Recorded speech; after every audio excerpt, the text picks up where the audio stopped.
Good morning, student. Very good morning, sir.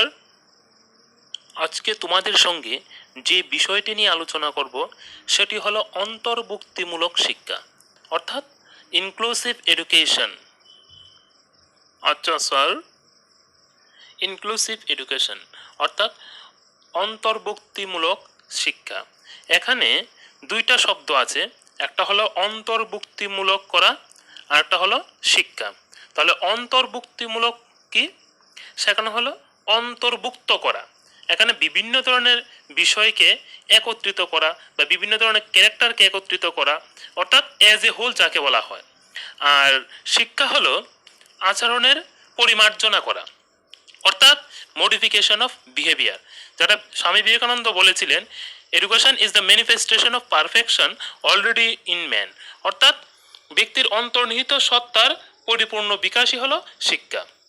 তাহলে কি করতে হবে? সকল কিছুকে সবাইকে একত্রিত করে যে আচরণে পরিমার্জন করা হয় সেটা হলো অন্তর্ভুক্তিমূলক শিক্ষা। তাহলে অন্তর্ভুক্তিমূলক শিক্ষার যদি একটা সংজ্ঞা প্রদান করে থাকি তাহলে কি দাঁড়ায়? অন্তর্ভুক্তমূলক শিক্ষা হলো সেই শিক্ষা যেখানে জাতি, ধর্ম, বর্ণ, লিঙ্গ, স্ত্রী, পুরুষ, ডিসেবিলিটি বা প্রতিবন্ধকতা ইত্যাদি নির্বিশেষে সকলকে একত্রিত করে যে শিক্ষা প্রদান করা হয় তাকে অন্তর্ভুক্তিমূলক শিক্ষা বলা হয়ে থাকে। That is, inclusive education is defined as a learning environment that promotes the full personal, academic, and professional development of all learners, irrespective of race, class, color, gender, disability, sexual preference, learning style, and language. আর যে শ্রেণীকক্ষে এই অন্তর্ভুক্তিমূলক শিক্ষা প্রদান করা হয়ে থাকে তাকে বলা হয় অন্তর্ভুক্তিমূলক শ্রেণীকক্ষ বা ইনক্লুসিভ ক্লাসরুম। তাহলে অন্তর্ভুক্তিমূলক শ্রেণীকক্ষ বলতে বোঝায় শ্রেণীকক্ষে সমস্ত ধরনের শিক্ষার্থীর সংযুক্তিকরণ এবং সাধারণ শিক্ষা ও বিশেষ শিক্ষার মধ্যে সমস্ত ধরনের ব্যবধান ঘোচানোর চেষ্টা করা। বিশেষ চাহিদা সম্পন্ন শিশুদের সামাজিক, নাগরিক এবং শিক্ষাগত অধিকারকে সম্পূর্ণ মূল্য দিয়ে তাদের শ্রেণীকক্ষে অথবা শ্রেণীকক্ষের বাইরে সমস্ত রকমের কাজে দক্ষ করে তোলাই হলো ইনক্লুসিভ ক্লাসরুম বা অন্তর্ভুক্তিমূলক ক্লাসরুম। তাহলে এখন আমরা দেখব অন্তর্ভুক্তিমূলক শিক্ষার পরিধি কি বা scope of inclusive education. Okay sir, inclusive এডুকেশনের স্কোপ বা পরিধি বলতে বোঝায় কোন কোন ধরনের শিক্ষার্থীদের নিয়ে এই ইনক্লুসিভ এডুকেশন দেওয়া হয়ে থাকে। তাহলে এখানে থাকবে কোন কোন শিশু? ওয়ার্কিং চিলড্রেন, অর্থাৎ যারা যে সকল শিশুরা কাজ করে তাদেরকে বলা হয় working children.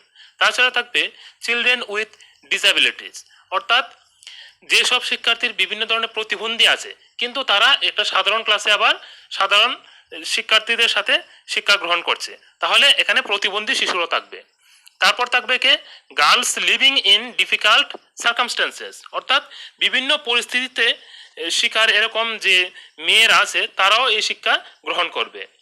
Children with HIV, AIDS and other chronic illness, অর্থাৎ বিভিন্ন অসুস্থতা আছে এরকম শিশুও কিন্তু এই শিক্ষা গ্রহণ করবে।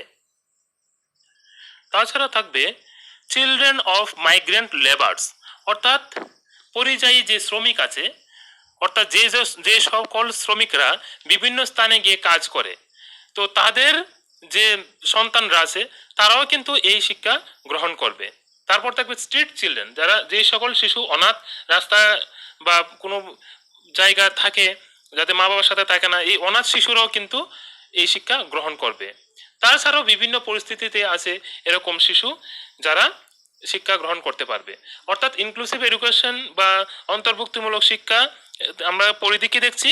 এখানে এমন একটা শিক্ষা ব্যবস্থা যেখানে বিভিন্ন ধরনের বিভিন্ন রকমের শিশু এখানে শিক্ষা গ্রহণ করবে। অর্থাৎ এখানে যেমন থাকবে সাধারণ শিশু, বুদ্ধিদীপ্ত শিশু, সামাজিক দিক থেকে পিছিয়ে পড়া শিশু, বিভিন্ন প্রতিবন্ধী শিশু বা বিভিন্ন যে ডিসিজ আছে এরকম শিশু কিন্তু এই শিক্ষা গ্রহণ করবে। তাহলে স্যার, এই প্রতিবন্ধী শিশুদের শিক্ষা গ্রহণ করার জন্য সাংবিধানিক কোনো অধিকার বা আইন কানুন আছে কি? হ্যাঁ, অবশ্যই। ভারতের সংবিধানের যে আর্টিকেল 45 আছে সেখানে বলেছে কিন্তু free and compulsory education for all children up to 14 years, অর্থাৎ 14 বছর পর্যন্ত সকল ধরনের শিশুরা তারা কিন্তু অবৈতনিক এবং বাধ্যতামূলক শিক্ষা পাবে। তাহলে এখানে যে কোনো ধরনের, অর্থাৎ এখানে প্রতিবন্ধী হতে পারে, সামাজিক দিক থেকে পিছিয়ে পড়া হতে পারে, বুদ্ধিদীপ্ত হতে পারে বা সাধারণ শিশু হতে পারে, 14 বছর পর্যন্ত সে অবৈতনিক ও বাধ্যতামূলক শিক্ষা পাওয়ার তার অধিকার আছে অ্যাকর্ডিং টু আর্টিকেল 45। আবার আর্টিকেল 21A যেখানে স্পষ্ট করে বলে দেওয়া হয়েছে কি, রাইট টু এডুকেশন অ্যাক্ট, অর্থাৎ শিক্ষার যে অধিকার আইন 2009, সেখানে বলেছে ফান্ডামেন্টাল রাইট, অর্থাৎ মৌলিক অধিকার। তাহলে 6 থেকে 14 বছর শিশু অবৈতনিক এবং বাধ্যতামূলক শিক্ষা পাবে, আর সেটা হলো তার মৌলিক অধিকার। আচ্ছা স্যার, ঠিক আছে। ডিয়ার স্টুডেন্ট, তাহলে এখন আমরা আলোচনা করব এই ইনক্লুসিভ এডুকেশনের লক্ষ্য এবং উদ্দেশ্য কি, তা নিয়ে এখন আমরা আলোচনা করব। Okay sir. ইনক্লুসিভ এডুকেশনের যে গুরুত্বপূর্ণ লক্ষ্য এবং উদ্দেশ্য আছে সেগুলির মধ্যে আমি কয়েকটা আলোচনা করছি।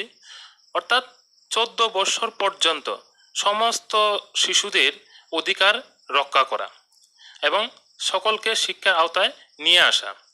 এই যে 14 বছর পর্যন্ত শিশুরা আছে তাদের দক্ষতা কি, সেই দক্ষতার চিহ্নিতকরণ বা আইডেন্টিফিকেশন অফ স্কিল, এবং সেই দক্ষতা অনুযায়ী তাদেরকে শিক্ষা প্রদান করা এবং বিকশিত করা। তাছাড়া এই শিশুদের মধ্যে সামাজিক সচেতনতাবোধ বিকাশ করা এবং সামাজিক দক্ষতা বৃদ্ধি করা। সামাজিক দক্ষতা বলতে বোঝায় সমাজে যে রীতিনীতিগুলি আছে সেগুলিকে আয়ত্ত করা বা সোশ্যাল স্কিল ডেভেলপ করা, এবং তাদেরকে নতুন পরিস্থিতিতে কিভাবে মোকাবেলা করতে হবে বা নিউ চ্যালেঞ্জেস কিভাবে মোকাবেলা করতে হবে সেই বিষয়ে তাদের শিক্ষা প্রদান করা। তাছাড়া শিশুদের মধ্যে একটা ভ্রাতৃত্ববোধ জাগ্রত করা। এই অন্তর্ভুক্তিমূলক শিক্ষার আরেকটি গুরুত্বপূর্ণ লক্ষ্য বা উদ্দেশ্য হলো সেখানে যে প্রতিবন্ধী শিশুরা আছে তাদেরকে এই শিক্ষার মধ্যে যুক্ত করা এবং মেন স্ট্রিমিং করা, অর্থাৎ সাধারণ শিশুদের সঙ্গে সঙ্গে তাদেরকে শিক্ষা প্রদান করা এবং তাদেরকে মূল স্রোতে নিয়ে আসা। তাদের যে বিশেষ চাহিদা সম্পন্ন শিশু আছে এই বিশেষ চাহিদা সম্পন্ন শিশুদের বিশেষ চাহিদা পূরণের চেষ্টা করা। তাছাড়া পারস্পরিক মেলবন্ধনের মধ্যে সামাজিক ঐক্যবোধ সৃষ্টি করা। তাছাড়া শিক্ষার্থী যাতে হতাশাবোধ না হয় এবং হীনমন্যতা না ভোগে সেই দিকে সচেষ্ট হওয়া।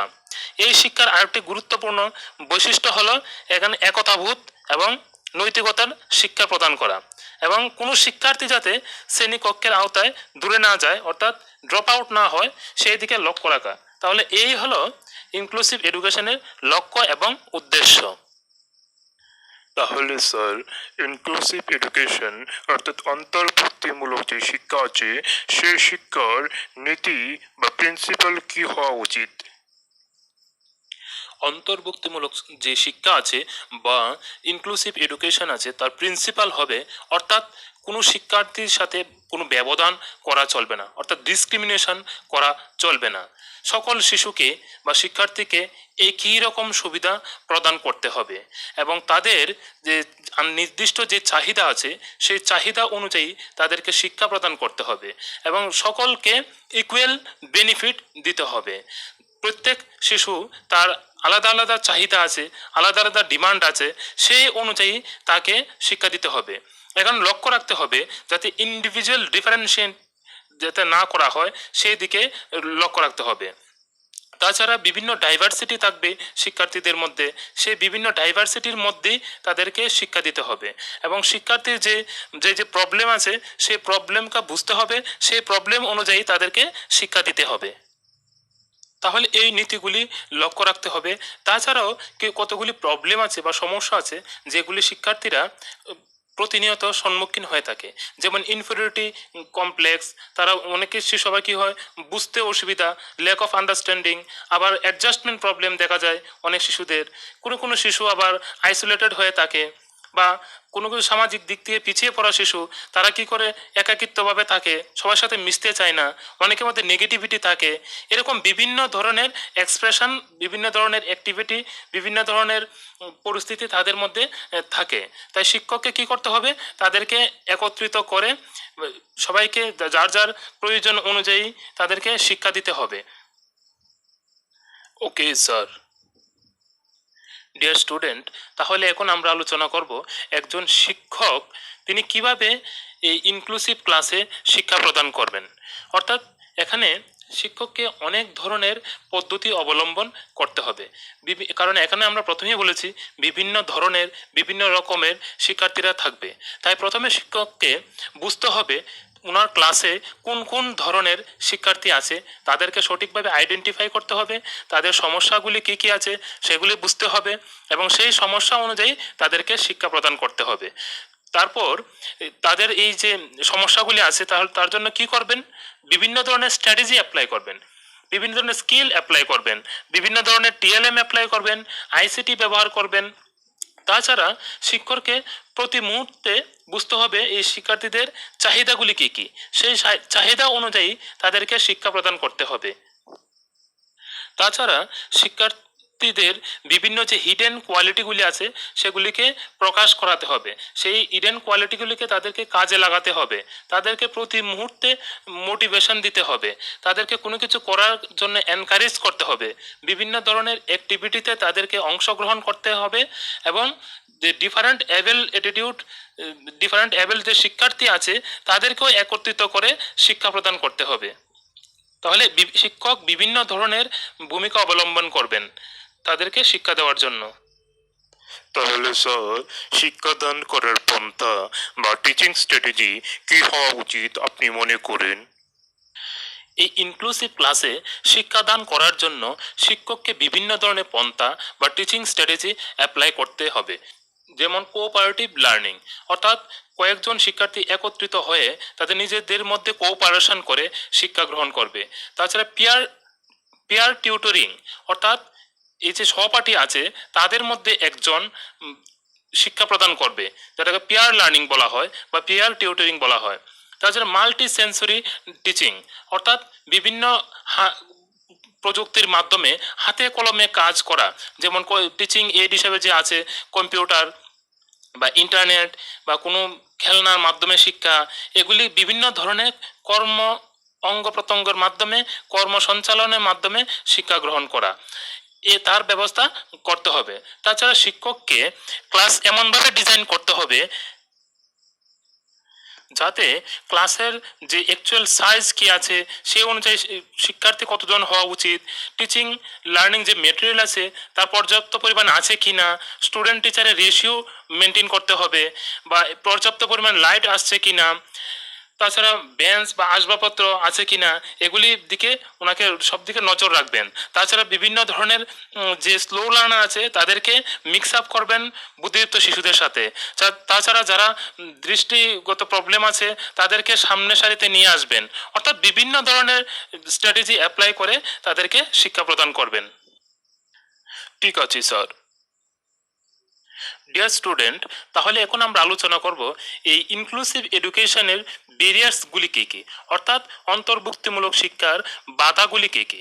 এই অন্তর্ভুক্তিমূলক শিক্ষার অনেক বাধা আছে, কারণ আমাদের দেশ হলো একটা উন্নয়নশীল দেশ, সেখানে হিউজ পরিমাণে জনসংখ্যা, এই বিশাল জনসংখ্যাকে একটা নিয়ন্ত্রিত শিক্ষা প্রদান করা বিরাট একটা চ্যালেঞ্জ। কারণ এখানে টিচার এবং স্টুডেন্টের একটা বড় একটা রেশিও দেখা যায়, অর্থাৎ দেখা যায় কি বিশাল পরিমাণের শিক্ষার্থী কিন্তু কম শিক্ষক, যার ফলে সঠিকভাবে শিক্ষা প্রদান করা সম্ভব হচ্ছে না। তাছাড়া রয়েছে পরিকাঠামোর অভাব, এখানে আসবাবপত্র থেকে ধরে শিক্ষণ টিচিং লার্নিং মেটেরিয়ালস থেকে ধরে সমস্ত কিছুর একটা অভাব দেখা যায়। তাছাড়া আছে শিক্ষাক্ষেত্রে যে বাজেট আছে সেই বাজেট খুবই কম, যার ফলে এই বিশাল সংখ্যক শিক্ষার্থীদের শিক্ষা প্রদান করা সম্ভব হয় না। এছাড়াও আরও যে সমস্ত বাধাগুলি দেখা যায় যে টিচার ট্রেনিং ইনস্টিটিউটের খুবই অভাব, কারণ টাইম টু টাইম টিচারদেরকে ট্রেনিংয়ের প্রদান করা যাচ্ছে না। তাছাড়া রয়েছে বিভিন্ন ধরনের সামাজিক সমস্যা, সামাজিক কুসংস্কার, তাছাড়া নিরক্ষরতা, সামাজিক যে অর্থনৈতিক দিক আছে সে মানুষের, সেই অর্থনৈতিক দিকেও একটা বিরাট একটা ব্যারিয়ার সৃষ্টি করছে এই ইনক্লুসিভ এডুকেশনের ক্ষেত্রে। তাছাড়া একটা নেগেটিভ অ্যাটিটিউড, সর্বক্ষেত্রে একটা উদাসীনতা, এইসব বিভিন্ন কারণ হচ্ছে আমাদের এই অন্তর্ভুক্তিমূলক শিক্ষার বাধা। তাহলে স্যার এই ইনক্লুসিভ এডুকেশনের যে ব্যারিয়ারগুলি আছে সেগুলিকে দূর করার জন্য কি কি পন্থা গ্রহণ করা যায়, অর্থাৎ এই ইনক্লুসিভ এডুকেশনের কে ইমপ্রুভ করার জন্য কি কি পন্থা গ্রহণ করা উচিত আপনি মনে করেন?